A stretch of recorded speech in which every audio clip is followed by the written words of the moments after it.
In our daily lives, we frequently encounter challenges that test our endurance and faith. Imagine waking up one day to discover that everything you've ever worked for, everything you've ever hoped for, everything you've ever loved has been taken away from you all in one instant.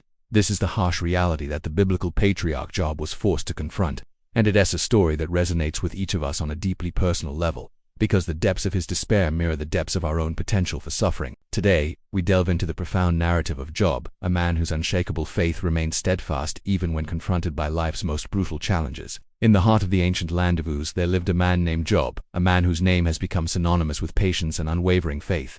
He was a man of impeccable character, a man who walked closely with God, and he was blessed beyond measure. Job had everything one could desire: 10 children, a large flock of animals, and a deep sense of peace. His life seemed like a tapestry woven with the finest threads of fortune. But this seemingly idyllic existence was about to be ripped apart at the seams, revealing the dark underbelly of fate. One fateful day, while Job was enjoying the comforts of his home, 3 heavenly beings appeared before God. These weren't angels or saints, but rather demons, messengers of chaos and despair sent by the name Lucifer to sow discord and test the limits of human endurance. They proposed a chilling wager. Satan argued that Job's righteousness was skin-deep, a mere facade cultivated through God's bountiful blessings. If stripped away, he would surely curse God. God, confident in Job's virtue, allowed Satan to test him, placing only one condition on his actions: do not lay a hand on his person. And so the grand deception began. In the blink of an eye, Job's world turned upside down. His sons and daughters, the very source of his joy, were taken from him. Then his flocks and herds, his sources of livelihood, were wiped out. Finally, sores erupted across his body, transforming his once healthy frame into a canvas of pain. All these misfortunes befell him not gradually, but instantaneously, as if God himself had rolled a boulder over his happiness.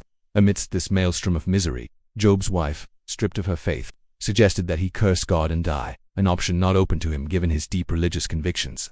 Job, now a shell of his former self, sank into the dust, sitting amidst the ruins of his life, surrounded by friends who came bearing their condolences. Or so they claimed. At first glance, their visits seemed like oases in his desert of despair, but their presence soon turned into a torment worse than his physical pain.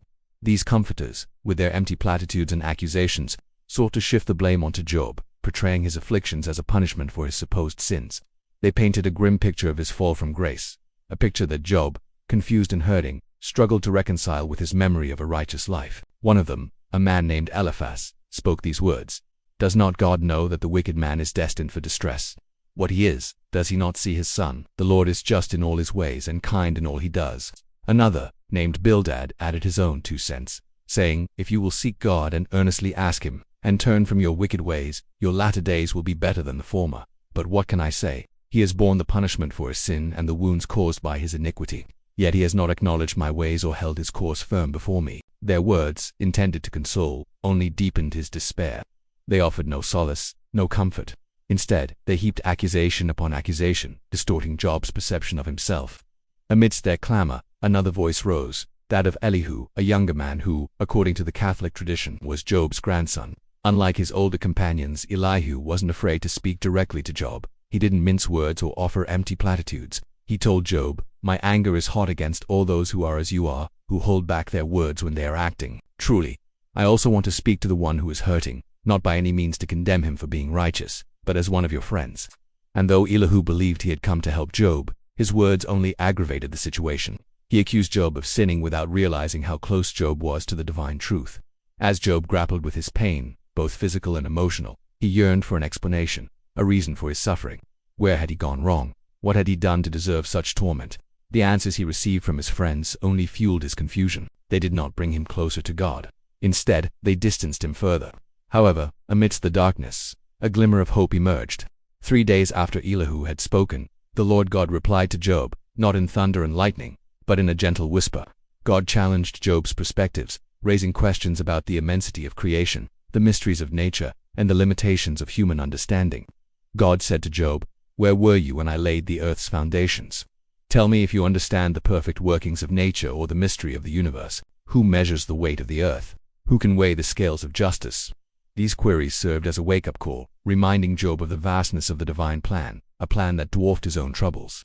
As the conversation continued, God revealed more about himself, emphasizing his omnipotence and wisdom. God said, "I am the Lord, and there is no other. Besides me, there is no God. I will not give praise to anyone else. I will not share glory with anyone else.